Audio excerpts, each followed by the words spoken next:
आजी, आज आई बाबांच्या लग्नाचा 45वा वाढदिवस बरोबर. तर तुला कसं लग्न ठरलं किंवा काय, याबद्दल काय आठवण आहे तुझ्या मनात किंवा काय सांगता येईल तुला?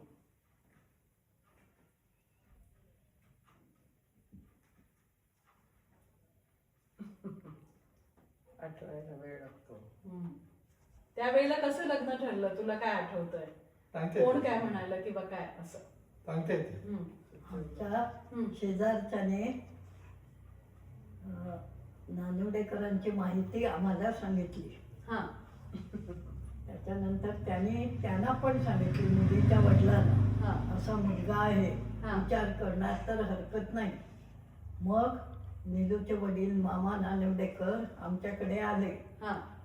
अशी आपली मुलगी आहे. मग आमच्या पुतण्याने सांगितलं जर स्थळ आलंय तर मग आम्ही मुलीला बघितलेली आहे तेव्हा त्यांना बघायला जायचा दिवस सांगायला हरकत नाही. पुतणा म्हणजे कोण?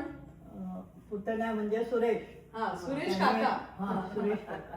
हा. त्याने बघितलेली होती. त्याने सांगितलं हा. जर स्थळ आलं असेल तर विचार करायला हरकत नाही.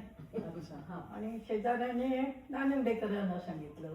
हा. अशी दोघांमार्फत बरोबर बरोबर मुलगी दाखवण्याचा कार्यक्रम झाला आणि ठरवलं. बरोबर. आदल्या दिवशी हा. 18 डिसेंबर 1979 मुलगी दाखवायला मी गेलो होतो. अच्छा. हा. मुलगी बघायला आम्ही गेलो होतो. सुततंय हा. माझं. नाही 16 डिसेंबर होता तो. हा, 16 16 की डिसेंबर. 18 असा होता. बरोबर. 16 डिसेंबर. मुलगी बघायला आम्ही गेलो होतो. अच्छा. आई पुढे सांग तू काय झालं मग, पुढे स्टोरी कंटिन्यू. हा.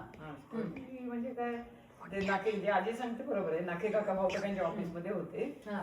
मामलेदार म्हणून. तेव्हा त्यांनी मामांना सांगितलं लगेच हा. की असे असे जोशी म्हणून आमच्या ऑफिस मध्ये आहेत हा. आणि त्यांचा एकच मुलगा आहे लग्नाचा आणि तुम्ही अगदी निलूसाठी बघायला अतिशय योग्य. सगळी माणसं चांगली आहेत, मुलगाच नव्हे तर सगळी फॅमिली त्यांची चांगली आहे.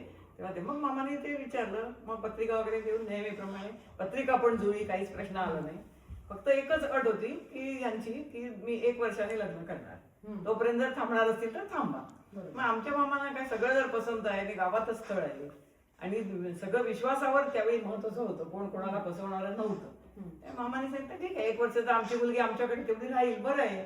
मग त्याही आनंदात होते आणि इकडची पण माणसं. त्याप्रमाणे 79 बघण्याचा कार्यक्रम 80 साल संपूर्ण मध्ये गेलं आणि मग आजचा दिवस 14 फेब्रुवारी 81 ला आमचं लग्न झालं आणि आजही शनिवार आहे आणि तेव्हाही शनिवार होता. आणि तो कसा तर ते सुद्धा यांनी तो सेकंड सॅटरडे असल्यामुळे तेव्हा 2nd 4th ला सुट्टी होती.